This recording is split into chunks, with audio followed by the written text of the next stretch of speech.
अस्सलामुअलैकुम वरहमतुल्लाहि वबरकातुह।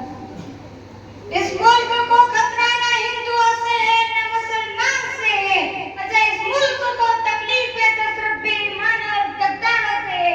भूल मत करना सिर्फ पापा की परी समझने की, मुझे इस वतन की रक्षा के खातिर हथियार उठाना भी आता है, हथियार उठाना भी आती है।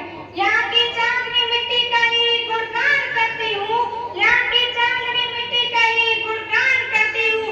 मुझे चिंता नहीं है स्वर्ग जाकर मोक्ष पाने की, बस तिरंगा हो कफन मेरा, यही अरमान रखती हूँ, यही अरमान रखती हूँ। मैं नहीं मानती कि राष्ट्रगान के बाउल सेटिंग में सिर्फ खड़े होकर गाना या वंदे मातरम भारत माता की जय के जोर शोर से नारा लगाना ही देशभक्ति है, क्योंकि महोदय वो औषधि है जहाँ नीति नियम और नैतिकता जैसे मूल्यों की ध्वजा रखे लोग मुझे नजर आते हैं।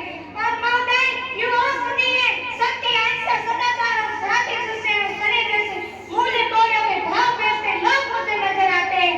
और महोदय ये औषधि है सरकार में तो सगे भाई भी अमन और चैन बड़ी मुश्किल के साथ जीते नजर आते हैं, क्योंकि और जिस देश के युवा फेसबुक व्हाट्सएप इंस्टाग्राम और जैसे सोशल नेटवर्किंग साइट पर चैटिंग डेटिंग और सेटिंग के माया जाल में फंसे नजर आते हैं, माया जाल में फंसे नजर अरे मुझे तकलीफ तो तब होती है, अरे मुझे तकलीफ तो तब होती है आज का नौजवान युवा जिसके कंधों पर जिम्मेदारी है राष्ट्र निर्माण की और देश समाज की आशाओं को जोड़ कर रखने की। मुझे आज यही युवा पबजी गेम में डूबा और शराब की लत में भीगा नजर आता है, पबजी गेम में डूबा और शराब की लत में भीगा नजर आता है। तो मैं युवाओं को कहना चाहूंगी,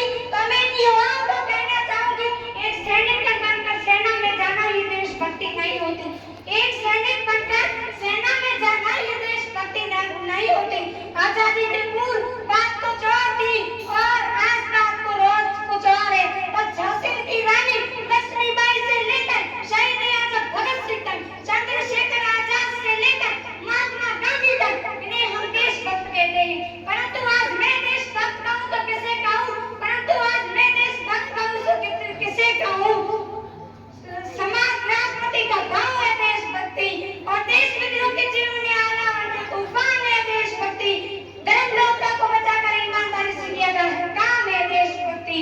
एक पत्रकार अपनी पत्रकारी को ईमानदारी से करे तो हो है देशभक्ति, एक गरीब बुजुर्ग को दुआई दी जाए तो हो है देशभक्ति, तो है देशभक्ति। और एक शिक्षक पैसों के लिए नहीं, वरना जब विद्यार्थी को आगे बढ़ाने के उद्देश्य से पढ़ाए तो हो है देशभक्ति, तो हो है देशभक्ति। तो मैं देश भाइयों को कहना चाहूंगी, ए हवाओं में चैन बोलने वाला चाहे हमारे शहरों से बदलती है, तुम क्या तस्वीर बदलोगे मेरे हिंदुस्तान की, तुम क्या तस्वीर बदलोगे मेरे हिंदुस्तान की।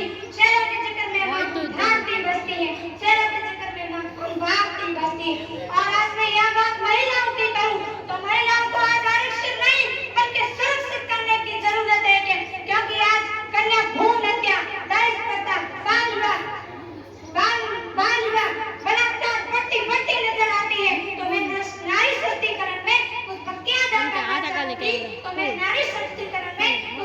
अदा करना चाहूंगी कि इन वतन की रक्षा का हम लड़कियों को भी हक है, इस वतन की रक्षा का हम लड़कियों को भी हक है।